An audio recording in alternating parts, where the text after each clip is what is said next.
এই কবিতা, একটু তাড়াতাড়ি কর, ওইদিকে ট্রেন ছেড়ে যাবে। ট্রেন মিস হয়ে গেলে কিন্তু বাড়িতে আজকে পৌঁছাতে রাত হয়ে যাবে।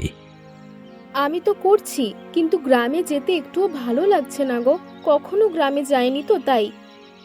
আমি বুঝতে পারছি, কিন্তু কি করব বলো? হঠাৎ করেই চাকরিটা চলে গেল, এখন গ্রামে যাওয়া ছাড়া কোনো উপায় নেই। কিন্তু আমার তো অনেক স্বপ্ন ছিল রমেশ। আমি নিজে কিছু করব, নিজের পায়ে দাঁড়াবো। তুমি তো সবকিছুই জানো। আমি সব কিছুই জানি, আমি তো তোমাকে বাধা দিচ্ছি না, কিন্তু এখন যে পরিস্থিতি, সেই পরিস্থিতির সাথে মানিয়ে চলতে হবে তো। তাহলে কি আমি নিজের স্বপ্ন কখনোই পূরণ করতে পারবো না? কে বলেছে পারবে না? আমি তো আছি, আর আমার দাদা বৌদি অনেক ভালো মানুষ, তারাও তোমাকে সঙ্গ দেবে। কি জানি গ্রামের লোকেরা কেমন হয়, কখনো তো গ্রামের লোকদের সাথে মেলামেশাও করিনি। আমিও তো গ্রামে বড় হয়েছি, আমাকে তো তোমার ভালো লেগেছে বলো। তাছাড়া তোমাকে সবাই ভালোবাসবে, তুমি নতুন বউ, বিয়ের পরেই প্রথম গ্রামে যাচ্ছ। ঠিক আছে, তোমার ওপর ভরসা করেই কিন্তু যাচ্ছি। একদম, আমি তোমার ভরসা নষ্ট হতে দেব না। এবার চলো, আর কথা বাড়িয়ে লাভ নেই, তাড়াতাড়ি গুছিয়ে নাও। কি গো, শহরে খবর পাঠিয়েছিলে?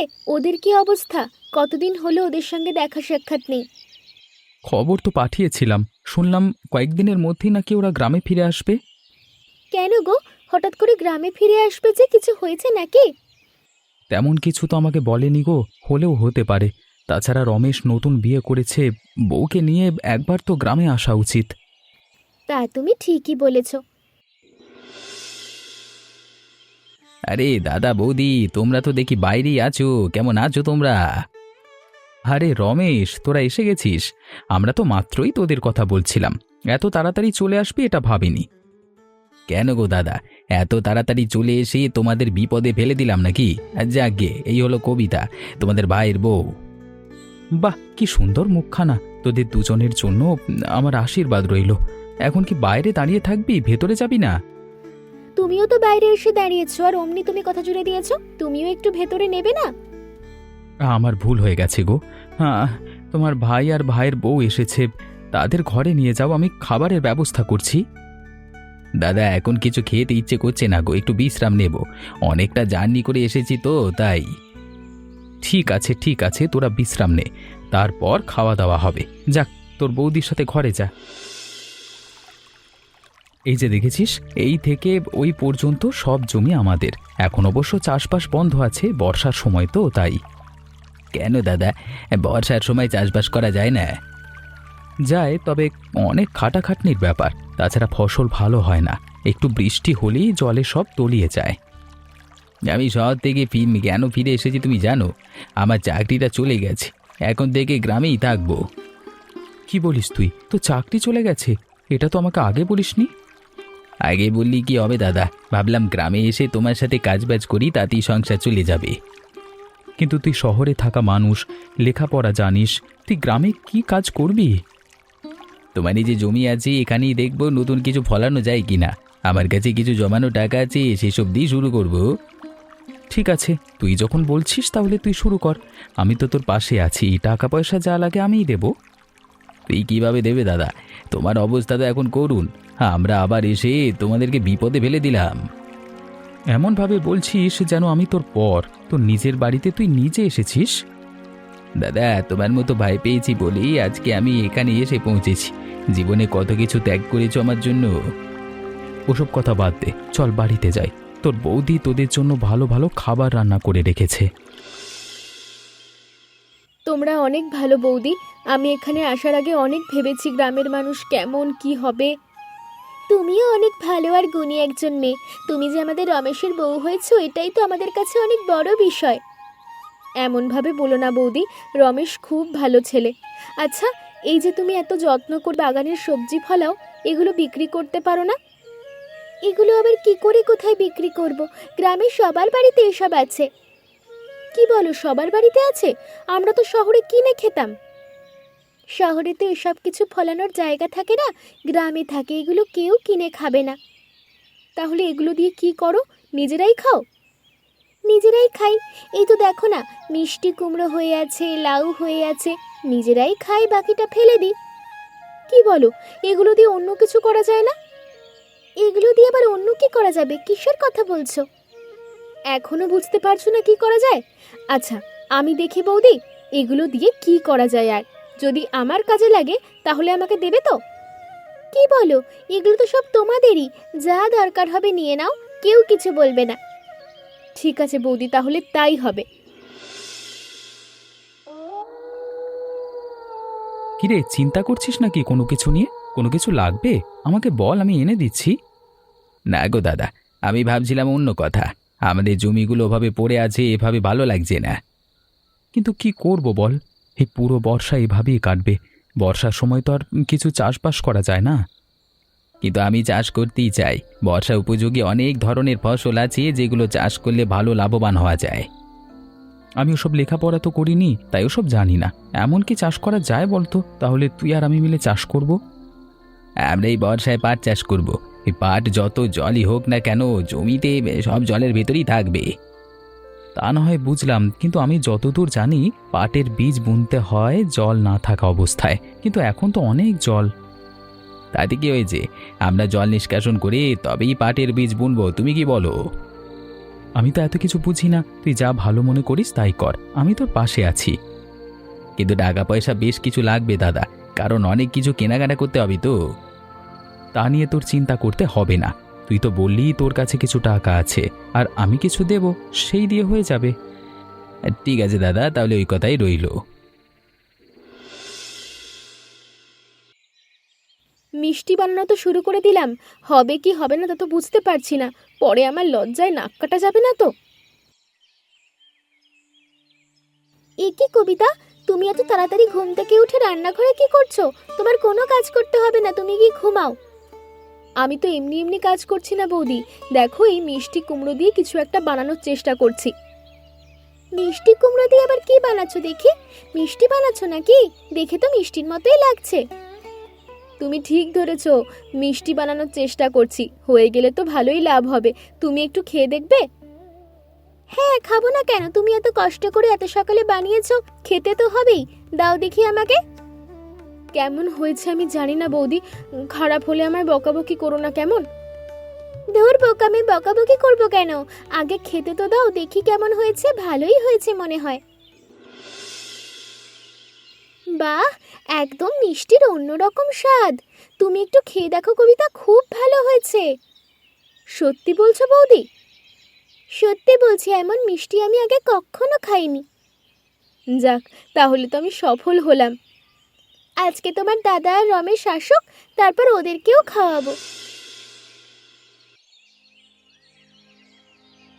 কি রে রমেশ, এভাবে মুখ হাঁড়ি করে রেখেছিস কেন?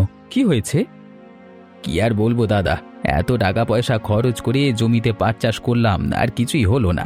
ভেবেছিলাম এটা করে অন্তত সংসার চলবে। একবার ব্যর্থ হয়েছিস তাতে এমন কি হয়েছে, পরের বার আবার হবে। কিন্তু কিভাবে হবে দাদা, সব টাকা পয়সা শেষ করে ফেলেছি, এখন হাতে কোনো টাকা পয়সা নেই। টাকার ব্যবস্থা একভাবে হয়ে যাবেই, তুই এসব নিয়ে চিন্তা করিস না তো। সামান্য ফসল খারাপ হয়েছে বলে তুই এত চিন্তা করছিস? কিন্তু আমার ভালো লাগছে না গো। এত কষ্ট করলাম, জীবনে প্রথমবার চেষ্টা করলাম আর আমি অসফল হলাম। এটা তোর জীবনের প্রথম চেষ্টা ছিল? প্রথম চেষ্টায় যে সফল হবে এমন তো কোনো কথা নেই। তুই এত চিন্তা করছিস কেন? তাহলে কি করবো এখন আমি? তোকে কিচ্ছু করতে হবে না, তুই ধৈর্য ধর। টাকার ব্যবস্থা আমি কোনোভাবেই করে তোকে আবার টাকা দেব। ঠিক আছে দাদা, ততদিন আমি তোমার সাথে বাড়িতে টুকটাক করে কাজ করে নেব, তাহলেই হবে। এই তো আমার সোনা ভাই, এবার বুঝতে পেরেছিস? চল এখন আমার সাথে কাজে চল।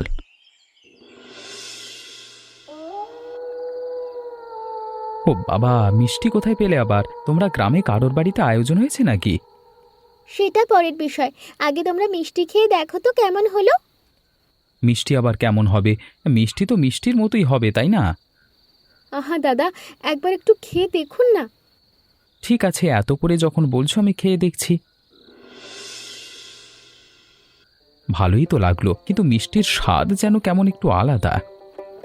দেখলে কবিতা, আমি বলেছিলাম না ওরা কেউ ধরতে পারবে না এটা কি দিয়ে বানানো। তোমরা আবার কি মানে কি করছো বলো তো দুজনে? আমরা তো কিছুই বুঝতে পারছি না। আমি একটা দারুণ কাজ করেছি বুঝলে, ওই যে বাগানের সবজিগুলো আছে সেখান থেকে মিষ্টি কুমড়ো নিয়ে এটা বানিয়েছি। কি বলো গো, এত ভালো কাজ করেছো, অনেকদিন পর এমন মিষ্টি খেয়েছি। মিষ্টি খেলে তো মানুষ অসুস্থ কম হবে। আমিও তো সেটাই বলছি, এতে সবজির ব্যবহার আছে, তাই সাধারণ মিষ্টির থেকে একটু আলাদা। যারা মিষ্টি কম খেতে চান তারা স্বাদের জন্য এটা পছন্দ করেন। যাক, ভালোই হলো, তুমি মাঝে মধ্যে আমাদেরকে বানিয়ে খাওয়াও, ভালোই লাগবে। মাঝে মধ্যে কেন, কবিতা তো বললেই মিষ্টি না কেউ বিক্রি করতে চায়। মিষ্টি বিক্রি করবে মানে আমার বউ হয়েও এই গ্রামে মিষ্টি বিক্রি করবে, তা হবে না। কেন হবে না? আমি তো নিজে কিছু করতে চেয়েছিলাম, তুমি তো বলেছিলে আমার পাশে থাকবে। না, আমি কাজটাকে ছোট করছি না কবিতা, আমি শুধু ভয় পাচ্ছি গ্রামের লোকজন তোমাকে নিয়ে কথা বলবে। মানুষের কথায় যদি সংসার চলতো তাহলে তোমার চাকরি চলে যাওয়ার পর আমাদের চিন্তা করতে হতো না। তুমি ওভাবে দাদা বৌদির সামনে আমাকে ছোট করে কেন বললে বলো তো? একটু বোঝার চেষ্টা করো কবিতা, আমি তো তোমাকে ছোট করিনি, কোনটা ঠিক কোনটা ভুল সেটা তোমাকে দেখিয়ে দিলাম মাত্র। তুমি একটা শিক্ষিত সমাজে বড় হয়েও কাজকে এত ছোট করে দেখছো কেন? কোনো কাজ তো ছোট নয়। সেটা আমিও জানি, আমি তোমার কাজকে ছোট করছি না, কিন্তু তুমি নতুন বউ হয়ে মিষ্টি বিক্রি করবে, এটা কেমন একটা বিষয় নয়? না, নয়। যারা এসব কথা বলবে, আমরা না খেয়ে থাকলে তারা তো এসে আমাদের খাবার দিয়ে যাবে না, তাই না? তবুও তো গ্রামে আমাদের একটা মান সম্মান আছে। মান সম্মানের কথা বলো না। তুমিও তো কত পড়ালেখা করেছো, এখন কৃষিকাজ করছো, কই আমি তো সেটা কি ছোট করে দেখি না। তাহলে তুমি এখন কি করতে চাও আমাকে একটু বলো। আমি চাই যে মিষ্টিগুলো আমি বানাই সেগুলো গ্রামে বিক্রি করতে। গ্রামের মানুষ এমন ধরনের মিষ্টি আগে কখনো খায়নি, আমাদের ভালো লাভ হবে। তুমি অন্য কোনো কাজ করো, এই কাজটাই কেন তোমাকে করতে হবে? কারণ আমি এটা ভালো পারি, আর আমার এটাই এখন মন টানছে। তুমি আমাকে না করো না, আমি তোমার বিরুদ্ধে যাব না, তবুও তুমি না করো না। ঠিক আছে, এত করে যখন বলছো আমি আর না করি কিভাবে? তাছাড়া তোমাকে তো আমি কথা দিয়েছিলাম।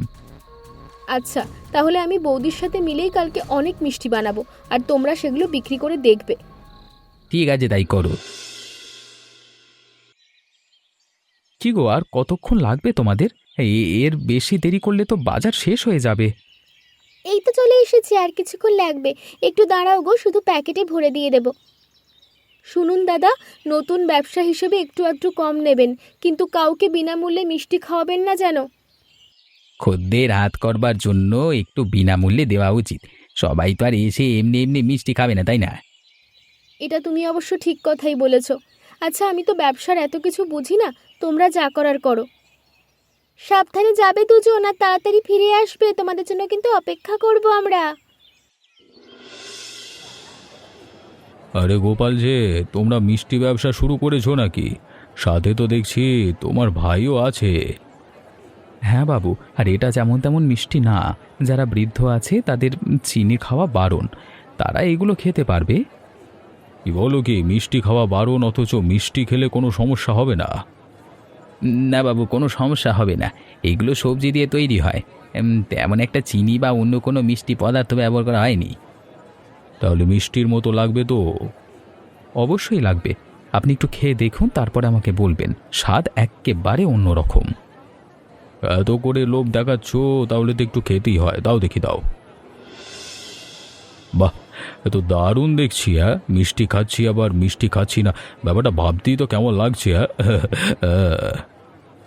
এবার থেকে যখনই মিষ্টি খেতে ইচ্ছে করবে আমাদের কাছে এসে মিষ্টি খেতে পারবেন। যাক, তোমাদের এই কাজ দেখে আমার ভালোই লাগলো। এখন থেকে তোমাদের এখানে মিষ্টি খাবো। যাক, অবশেষে মিষ্টি বিক্রি করে ভালোই লাভ হলো। কবিতার বুদ্ধিটা কিন্তু একদম ভালোভাবেই কাজে দিয়েছে। কিন্তু আমি ভাবছি অন্য কথা, আমাদের বাগানে তো তেমন কোনো মিষ্টি কুমড়ো নেই। যে কটা আছে তা দিয়ে বানিয়ে ফেললে পরে কি হবে? সেই চিন্তাই আমি আগে করে রেখেছি। বাগানে অন্য যেসব সবজিগুলো আছে সেগুলো দিয়েও কিন্তু একইভাবে মিষ্টি বানানো যাবে। তাহলে তো ব্যাপারটা আরো ভালো হয়, যার যেটা খেতে ইচ্ছে করবে সেই স্বাদেরই খেতে পারবে। একদম ঠিক বৌদি। আর তাছাড়া এই যে আমাদের লাভ হচ্ছে, এখান থেকে টাকা বাঁচিয়ে আমরা সবজি কিনে আনবো। তাহলে আর চিন্তা কি, আমাদের ব্যবসা তো তাহলে ভালোই চলবে। এই পুরো বর্ষা যদি ব্যবসা চলতে পারে তাহলে আমাদের সংসার নিয়ে চিন্তা করতে হবে না। তাহলে তুমি একটা কাজ করো, টাকা দিয়ে বাজার থেকে অন্য সব টাটকা সবজিগুলো কিনে আনো। তা তো আনবই, তোমাদের এত মিষ্টি বানাতে নিশ্চয়ই কষ্ট হয়ে যাচ্ছে। আমার তো ভালোই লাগছে, সব সময় ইচ্ছে ছিল নিজের কিছু একটা করার, এবার সেই সুযোগটা আমি পেয়েছি। এরপর থেকে আমি আর রমেশও তোমাদেরকে মিষ্টি বানাতে সাহায্য করব, যেহেতু আমাদের ব্যবসাটা বড় হচ্ছে। সেসব কথা না হয় পরে হবে, এখন আর সেসব কথা বলে সময় নষ্ট করা ঠিক হবে না। কবিতা চলো, আমাদের অনেক কাজ আছে। চলো বৌদি। এটা কেমন নাম দিলে রমেশ? আমার তো এখন বেশ লজ্জা লাগছে, মনে হচ্ছে নতুন হয়ে আসলেই ব্যবসা করতে নেমেছি। এত চিন্তা করছো কেন? তুমি জানো এই গ্রামে তোমার প্রশংসা কত, গ্রামের সবাই তোমার প্রশংসা করে। আমার প্রশংসা করে? আমার সঙ্গে তো তোমার তেমন কথাবার্তাও হয়নি। তাতে কি হয়েছে? তুমি যে মিষ্টি আবিষ্কার করেছো তাতে এই গ্রামের অনেকেরই উপকার হয়েছে, সবাইকে ভালো বলছে। সবাই ভালো বলছে বলেই তো এত তাড়াতাড়ি আমরা এত বড় একটা দোকান খুলতে পেরেছি। সমস্ত কৃতিত্ব যেহেতু তোমার, তাই তোমার নামেই দোকানটা খোলা হয়েছে। আমার কিভাবে? আমি আর বৌদি দুজনে মিলেই তো বানিয়েছি, তোমরা বিক্রি করেছো। কিন্তু বুদ্ধিটা তো তোমার। তাছাড়া দাদা বৌদি নিজেরাই বলেছে তোমার নামে দোকান খুলতে। দেখো বোন, তোমার তো সবসময় একটা স্বপ্ন ছিল নিজের কিছু করবার, তাই তোমাকে আমরা এটা উপহার দিলাম। আপনারা খুব ভালো দাদা, আমি আপনাদের ভরসা রাখার চেষ্টা করব, আশীর্বাদ করবেন। তোমাদের জন্য সব সময় আশীর্বাদ থাকবে। এখন চলো, দোকানে ঢুকতে হবে। দাদা, আমাদের পাটের ব্যবসা কিন্তু আরো বাড়াতে হবে। শহর থেকে অনেকগুলো অর্ডার এসেছে, তাদের পাঠাতে হবে। শহরেও যে এই পাট দিয়ে ব্যবসা করা যায় সেটা আমি জানতাম না রে। পাটে সব কিছুই দামি দাদা, বিশেষ করে আঁশ। এই আঁশ দিয়ে অনেক কিছু বানানো যায়। ভাগ্যিস তোর বউ মিষ্টির ব্যবসাটা শুরু করেছিল, না হলে টাকা কোথায় পেতাম, আর এই ব্যবসাটাই বা কিভাবে শুরু করতাম। ঠিক কথাই বলেছ দাদা, আমি বিরোধিতা করে ভুল করেছি। আমার বিরোধিতা করা একদম ঠিক হয়নি। এখন তাহলে তুমি নিজের ভুলটা নিজে বুঝতে পেরেছো তো? শোনো, মেয়েরাও কিন্তু কোনো অংশে কম নয়। আমরা তো জানি মেয়েরা কোনো অংশে কম নয়, সমাজে মেয়েরা ছেলেদের মতোই ভূমিকা রাখে। তাই তো দাদা, একটা সংসার চালানোর পেছনে ছেলেদের থেকে মেয়েদের ভূমিকা অনেক। এবার আমিও একটা সিদ্ধান্ত নিয়েছি, এই বর্ষার সময় সবাই বাজারে এসে মিষ্টি খেতে পারে না। তা তো জানি, বর্ষাটা কেটে গেলে সবাই আবার মিষ্টির দোকানে এসে মিষ্টি খেতে পারবে। তাহলে কি বর্ষার সময় আমাদের লোকসান করব আমরা? তাই আমি ভেবেছি আমরা ঘরে ঘরে মিষ্টি পৌঁছে দেব। কি বলছো? এই শহরে সেই হোম ডেলিভারির মতো? তুমি একদম ঠিক ধরেছ। তুমি যেহেতু শহরের মতো ব্যবসা করছো, তাহলে আমি করব না কেন? এসব কি বলছিস তোরা? আমার মাথায় কিচ্ছু ঢুকছে না। আপনি শুধু আমাদের সাথে কাজ করে যান, দেখবেন আমরা আপনাদের এই সংসারটাকেও আরো ভালো জায়গায় নিয়ে যাব। এবার ভালোভাবেই বুঝতে পারলাম অন্যের চাকরি করবার থেকে নিজের ব্যবসা করাটা কতটা ভালো। আমিও তোকে নিয়ে অনেক গর্ব করি রমেশ। এবার মনে হচ্ছে তোর জন্য যত কষ্ট আমি করেছি কিচ্ছু বৃথা যায়নি। একবার যখন হাল ধরতে পেরেছি দাদা, তোমার ভরসা আমি কোনোভাবেই ভাঙবো না, তুমি দেখে নিও। সেটা করতে হলে আমাদের নতুন বউয়ের মিষ্টির ব্যবসাটা কিন্তু ভালোভাবে চালিয়ে রাখতে হবে। এখন চলো, সবাই দোকানে যাওয়ার সময় হয়েছে।